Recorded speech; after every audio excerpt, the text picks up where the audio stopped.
सभी को हैप्पी। ये है हैप्पी न्यू ईयर का पार्ट 2।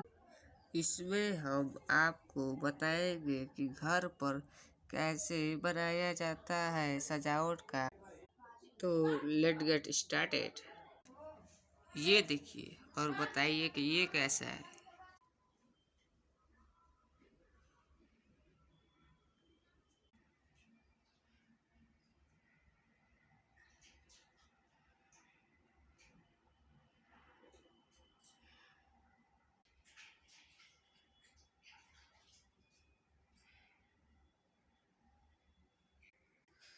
बताइए कि दोस्तों ये सब में से यानी कि चारों में से जो कूट है सबसे बढ़िया कूट आपको कौन सा लगा। वीडियो लाइक करें, सब्सक्राइब करें एंड शेयर करना ना भूलें। तो मिलते हैं हमारे नेक्स्ट वीडियो। हाँ, और हम लोग का लॉन्ग वीडियो है, लॉन्ग वीडियो